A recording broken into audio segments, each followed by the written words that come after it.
fiquei assim, muito atribulado no trabalho, concentrado. Aí eu estava vindo do trabalho ontem, né, para casa, eu vi uma palavra sobre Josué, que é o capítulo 1, versículo 7. Queria dividir com os irmãos de hoje, que me tocou muito, né? Que tem hora que a gente para, pensa, fica cansado, né? Essa correria do dia a dia, mas que Deus quer falar para nós nessa noite. Amém, igreja? Tão somente esforça-te e tem muito bom ânimo, para teres o cuidado de fazer conforme toda a lei que meu servo Moisés te ordenou. Dela não desvies, e nem para a direita, nem para a esquerda, para que prudentemente te conduzas por onde que quer andares. Assim seja. Peço nesse momento, Espírito Santo, que possa nesse momento usar esse vaso para proferir as suas palavras para os filhos que estão aqui presentes. Que as suas palavras possam tocar o coração de cada um de nós, nos libertando, nos dando força, coração forte. E que o Espírito Santo possa discernir nossas mentes contra a concupiscência da carne e todo o pecado que existe. Assim seja, amém. Então, irmãos, como eu falei na introdução, gente, tem hora que a gente para assim, a gente pede muito a Deus, né, para ajudar o que a gente quer na nossa vida. E tem horas que Deus está nos ajudando de alguma forma. Na semana passada eu falei, né, tem hora que o inimigo ajuda a gente a crescer, seja ele na parte profissional, que seja principalmente espiritual. Eu passei por uma tribulação no trabalho que tive que superar sozinho, que cada um lá é natural, uma competição de mercado, cada um quer a vaga do outro, e nisso você fica nessa batalha sozinho. E foi onde, de repente, uma serva de Deus lá falou assim: antes de começar o trabalho, ore para Deus. E realmente, né? Ultimamente, essa semana, tenho deitado sem orar, tenho acordado sem orar, levanto como um quadrúpede, correndo, já fazendo as coisas, e esqueço. Então a gente esquece tirar algum tempo, alguns minutos, nem falo nem hora, né? Alguns minutos para você orar, pedir a Deus, né? A gente acorda, faz o café, corre, vai para o trabalho, faz as coisas, mas a gente não tira um tempo. De repente a pessoa nem esquece de ver a novela, de ver o jogo do Corinthians, mas para Deus nunca tem tempo.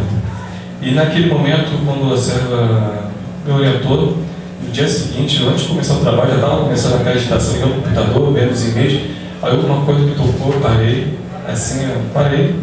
e comecei a orar para Deus. Aquela oração pessoal, não é nada de rezar formal, né? Aquela coisa que você pedir orientação, que seja bem feito o trabalho, que ele possa me conduzir, não fazer nada de errado. Eu falo isso porque eu fui no trabalho errado, tomei uma multa na empresa, violenta, a empresa tomou uma multa, e com isso tu percebe que na hora que você tem, eu lido com números, então é dinheiro, tem outros que lidam com vidas. Então imagina uma enfermeira que está vendo tribulação, chega e aplica uma injeção errada. Eu trabalhei no hospital e aconteceu isso no hospital de maternidade. Uma enfermeira se criou, aplicou a injeção errada. Por sorte, que era uma criança, o tubo que estava na veia da criança não estava no bracinho dela. Eu fiquei bem fininho, quase um fio de cabelo, né? Então tu vê que são coisas que tu tá naquela agitação e você não percebe. E nessa palavra tocou muito, porque muitas vezes a gente fica com aquela, pede a Deus a orientação, Deus dá, está provendo o pão de cada dia, está provendo o investimento, e tem muitos que reclamam: pô Deus, estou com essa roupa, estou nessa casa humilde, simples, eu queria estar com uma televisão e tudo mais. Aí Deus pergunta: e você, filho, o que tu está fazendo? De repente Deus coloca na tua frente uma oportunidade de emprego e você desdenha, porque não, vou trabalhar como de repente balconista. Hoje eu sou de repente como alguns colegas: pô Sérgio, tu é contador de uma empresa, mas comecei a pegar jornalzinho de casa, porta a porta. Hoje é motoqueiro, né? Agora tem internet, nem muitos assinam, mas na época era bicicleta com 13 anos de idade. Então eu comecei a esforçar. Não foi assim hoje, foi variante de condão, que hoje fez mágica. Tudo tem um processo de crescimento. Tudo na nossa vida você vai perceber que você está passando uma dificuldade, de repente muitas das vezes você colocou naquela dificuldade. Outras vêm naturalmente, né? Tu casou, tem o filho, vem, de repente aquela situação de ter da educação, dar o alimento de cada dia, a preocupação, isso faz parte do nosso dia a dia. Agora, tem outros que você pode melhorar. Tem casos, como vi uma passagem muito interessante, um homem, uma história, né, uma parábola, melhor dizer, que o homem reclamava muito com Deus, pedia uma roupa, que estava com uma roupa ruim. Aí Deus deu para ele uma roupa de linho puro. Aí nisso ele reclamou ainda de novo que estava sem que comer. E Deus colocou aquelas pedras que estavam perto dele e transformou em pão. E ele comeu o pão satisfeito e reclamou de novo que estava com dores no corpo. Aí Deus falou: eu sou Deus puro. E sarou ele naquele momento a dor da coluna. Nisso ele estava bem, perfeito, e percebeu que era um sonho. Aí quando ele pediu para Deus que esse sonho se torne realidade, e Deus tornou realidade. Só que Deus deu aquela bênção para aquele homem. E naquele momento, naquela bênção, ele, no dia seguinte, acordado, com roupa bonita, bem alimentado, sem dores no corpo, passou outros irmãos para trabalhar com enxada nas costas. E ele, desdenhando daqueles irmãos, quando eles trabalhando, se esforçando, eu estou bem. Em vez de ele pegar a bênção que ele conseguiu, aquela saúde e ir para o trabalho, ele foi o quê? Foi para a rede dormir. Veio o que? A preguiça. E a preguiça, o inimigo adora isso. Então, o inimigo tocou nele e falou assim: você desdenhou a bênção que Deus te deu, e eu, como diabo, vou tocar na tua vida e vou tirar tudo. E quando ele acordou naquela sono, ele viu que estava sem a roupa antiga, o pão que tinha a mesa que estava com aquele pão que se transformou em pedra, voltado a ser pedra, e voltou às dores da coluna. Logo que ele percebeu que tinha perdido a bênção, logo rapidamente ele foi até o quintal, pegou a enxada, da enxada foi para a lavoura. Aí o que aconteceu com isso, né? Que tem também essa passagem. Ele começou a trabalhar. Com isso, ele fazendo esforço, ele começou a fortalecer a sua musculatura. Então as dores das costas passaram.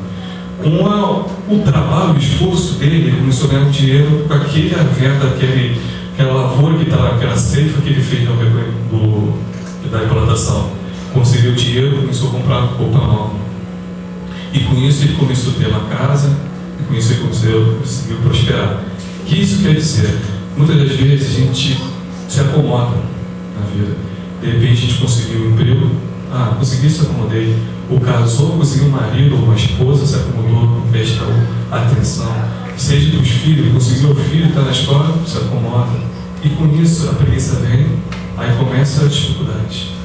E você não percebe que isso provém de você, nem Deus, de Deus me abandonou, não, você que está bom. Porque a caminhada é contínua, tu não pode parar.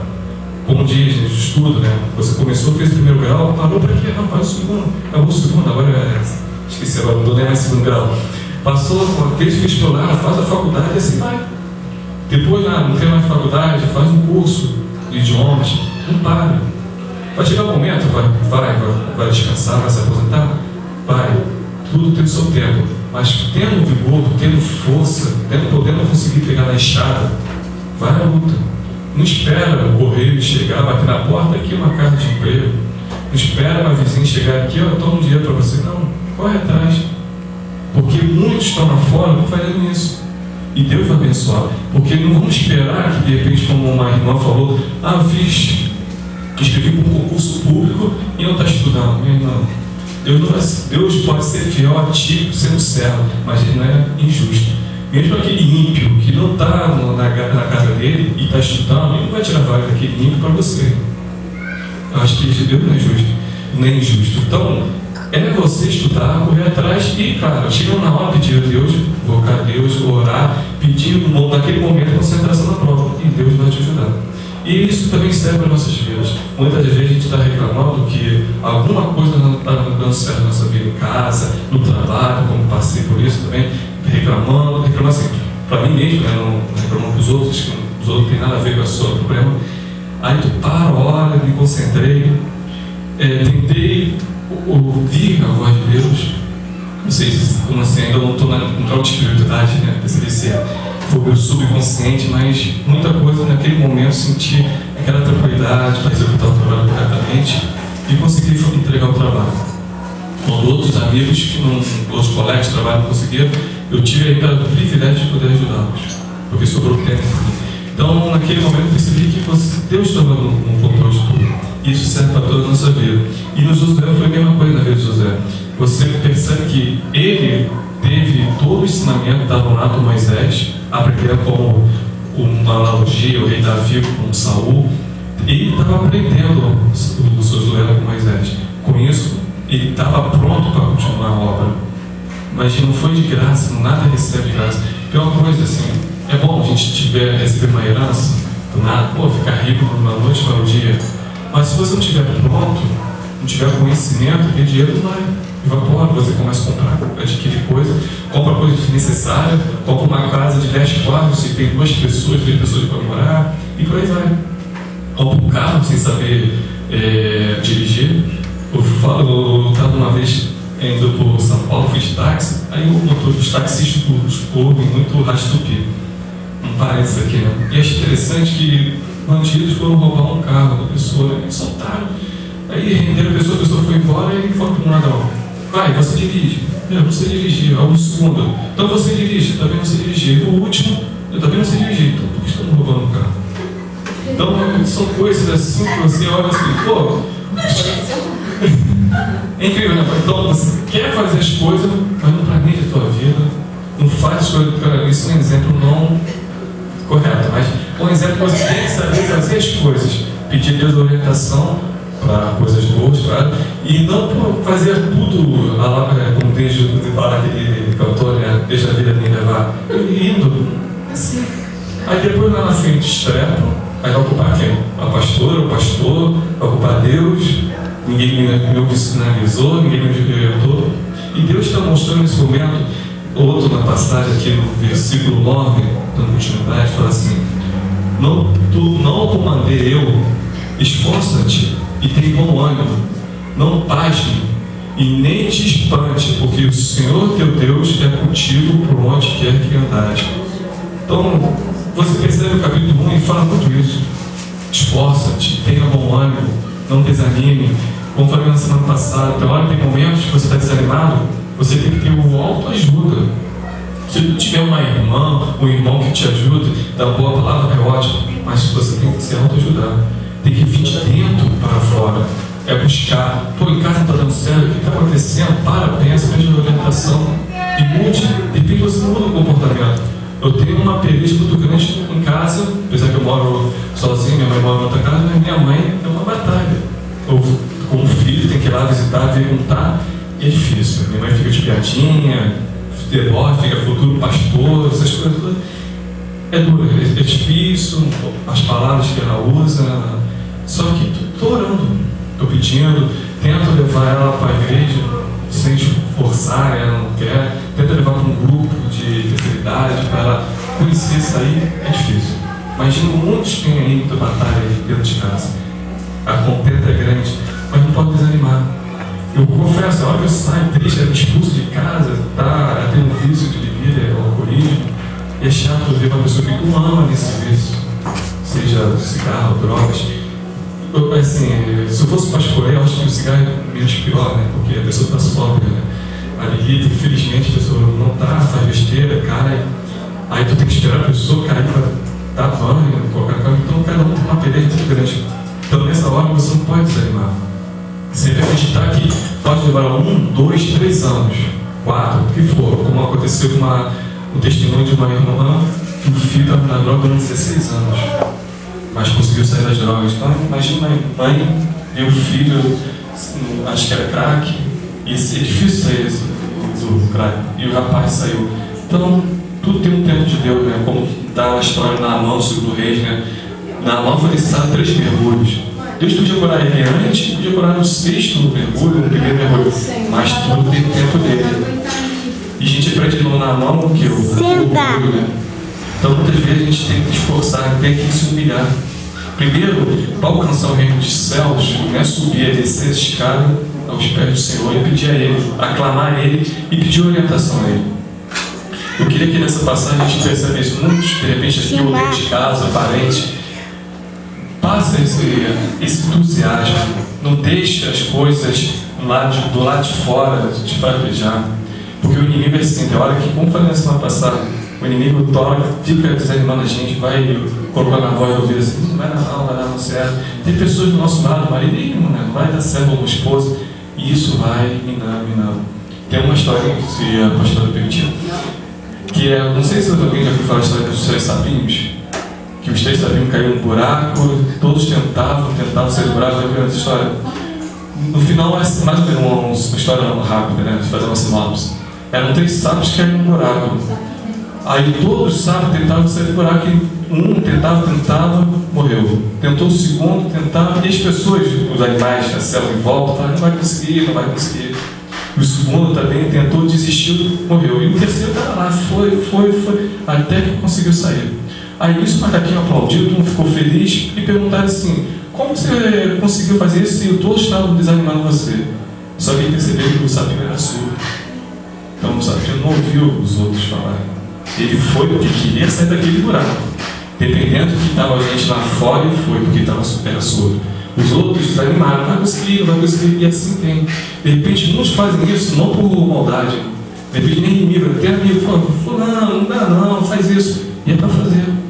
Aí o que acontece? Tem aquela, até especulou mais irmão, falou, pastor, o que eu faço? Pede a Deus orientação. Tem hora que o esposo, o marido, o teu filho, mãe, não faz isso, aí tu fica assim, é para fazer, não é para fazer. Aí tem cara nem fazendo, e aí de repente para fazer. Tu tem que esperar o quê? Deus me orienta. Mas tudo na vida, eu acho que tem hora que, como diz Davi, para tudo, você vai guerrear, vai fazer alguma coisa, pede orientação. Que é importante, porque mais que seja bom para você pode estar fazendo um livramento da tua vida, estar fazendo uma coisa certa nos teus caminhos. Tem hora que você pode estar evitando um acidente em casa. Então são coisas que você tem que deixar Deus conduzir sua vida e ouvir, pedir, ir na igreja, fazer parte da obra da igreja, ajudar de alguma forma. Tem muitas pessoas lá fora precisando de uma palavra de bom ânimo, né? Se tu vê que a pessoa está numa situação ruim, tu está vendo que não tem como a pessoa está errada, mas tenta fazer uma orientação. Não fala a palavra não vai dar certo, está errado. Ninguém gosta de ouvir isso. Você errou, tu está errado. Não, tem outras palavras. Orienta. O irmão, dessa forma, vem para cá, não sei. Mas tenta falar como você quisesse ouvir uma pessoa te aconselhando. Tem aquela história das peneiras. Primeiro peneira uma vez, segunda vez, terceira vez, até você falar o que você tem que falar. Conta até 10. Dentro de casa você está discutindo.